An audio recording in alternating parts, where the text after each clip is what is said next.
Picture yourself on your deathbed looking back on your life.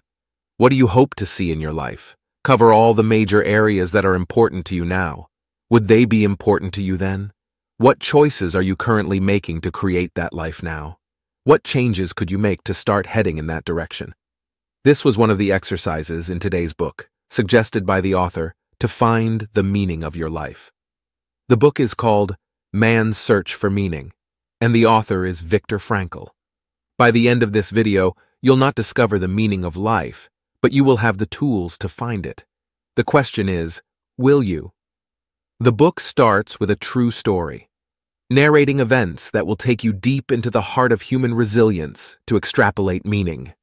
During World War II, in the darkest corners of history, amidst the horrors of 4 different concentration camps, a man would rise above the depths of despair and reveal the power of the human mind. It was a time when the world was shrouded in darkness, when humanity seemed to have lost its way. The man, a brilliant psychiatrist, found himself trapped within the iron grip of the Nazi regime. Stripped of his freedom and torn from his loved ones, he embarked on a journey that would test the limits of his endurance and challenge the very essence of his being. As our protagonist entered the camps, he bore witness to the first phase of psychological torment: shock.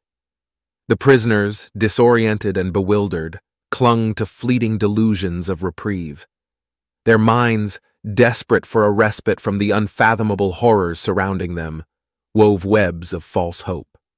In the face of certain doom, humor emerged as a twisted coping mechanism, a morbid dance with insanity. They laughed, not out of joy, but as a shield against the encroaching madness. Morbid curiosity took hold, forcing them to confront the unimaginable, to peer into the abyss of human suffering.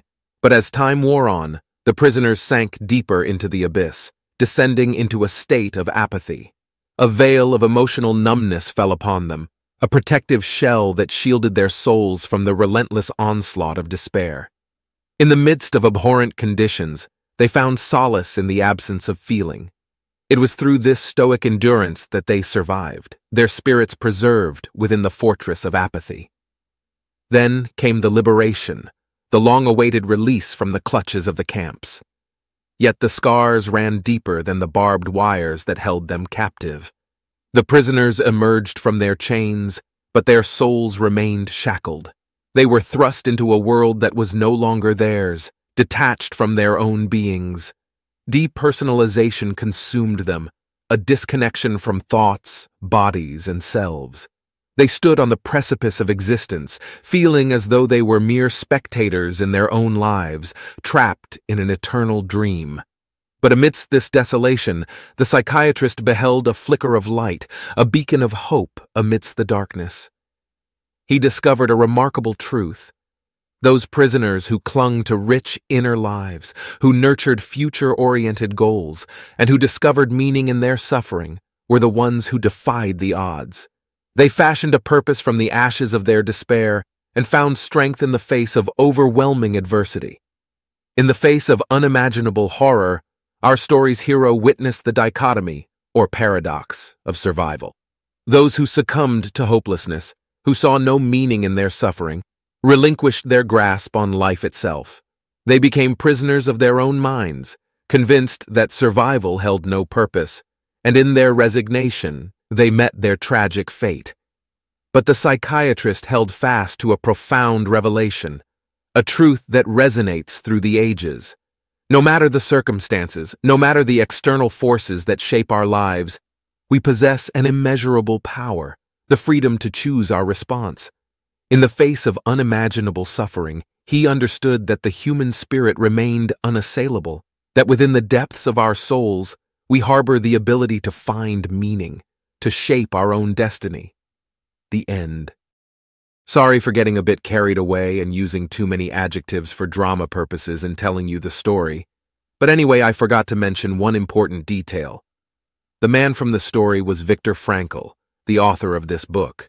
Basically, Frankl is telling us about his exceptional journey of unimaginable suffering to prove the point that meaning is essential to life in order to survive, and that suffering is inevitable, useful, and necessary.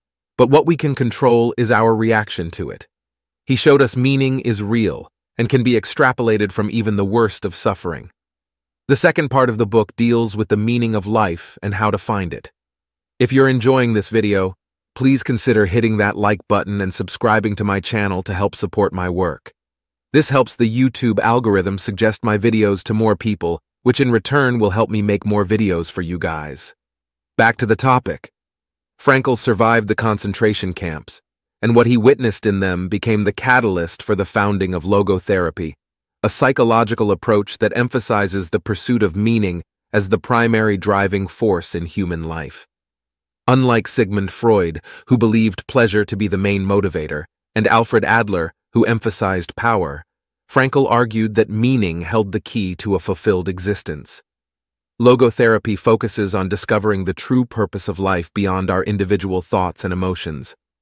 Humans can rise above their own desires and emotions by dedicating themselves to external causes or loved ones. According to a survey conducted by Frankl in France and Vienna, 89% of respondents agreed that humans require a meaningful reason to live, with 61% acknowledging a person, belief, or thing for which they would be willing to die for. Another powerful technique involves contemplating the choices one would make when reflecting upon life from their deathbed.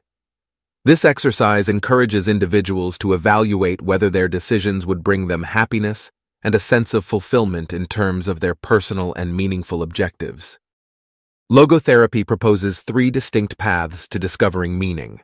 1. Through achievements and accomplishments, such as creating valuable works or performing meaningful acts. 2.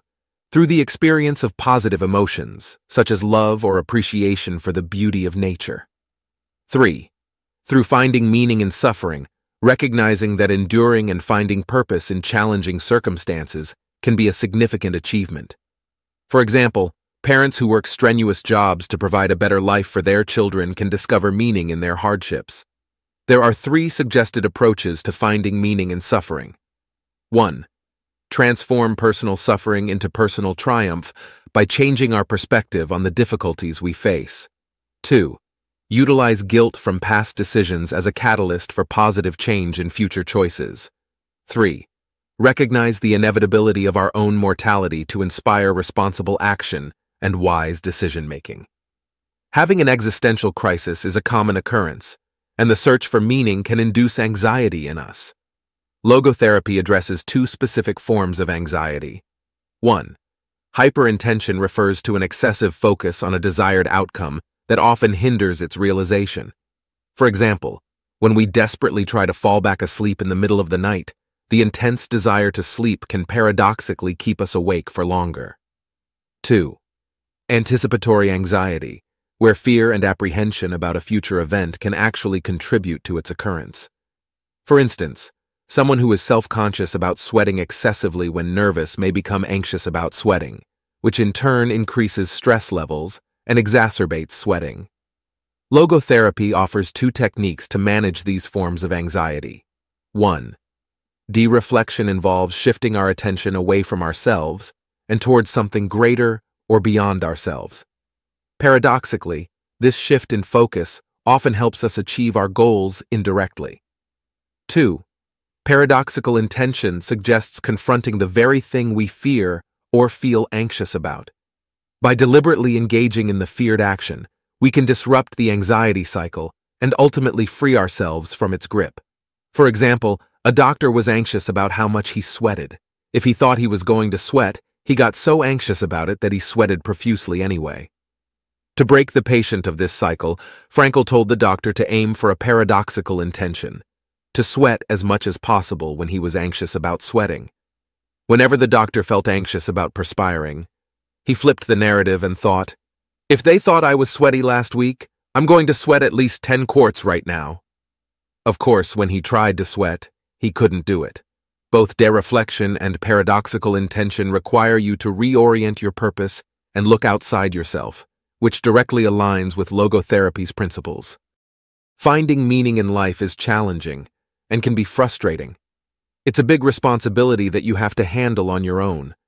Every person has a unique purpose, just like every generation has its own focus. Nowadays, many people struggle with nihilism, the belief that life is meaningless.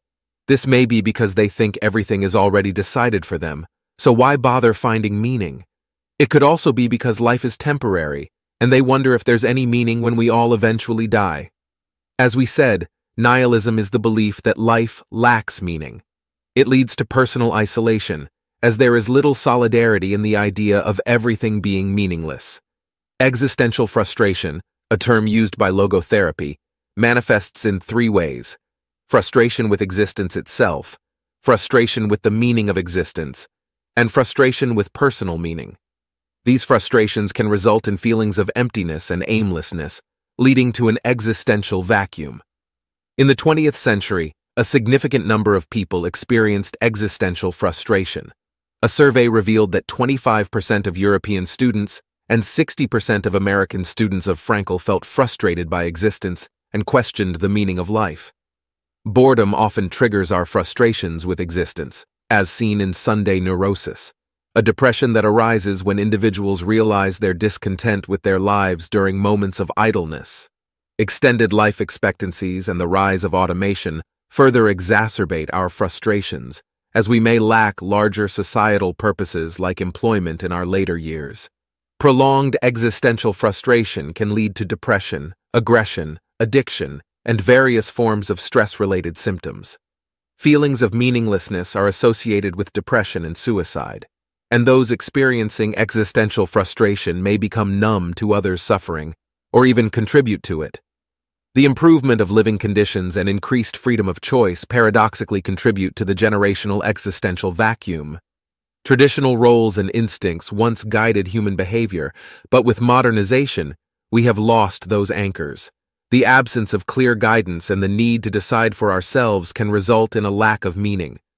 Logotherapy offers a framework to combat nihilism by assuming that life has meaning and focusing on how to discover it. Unlike psychotherapy, which is reflective and analyzes past experiences, logotherapy is forward-looking and aims to find meaning in the present. Psychotherapy may reinforce nihilistic views by attributing them to external factors and past experiences. There you have it, folks. Take this story as a timeless reminder, all right? Life can be a tricky maze, but guess what? The power to overcome lies right inside us.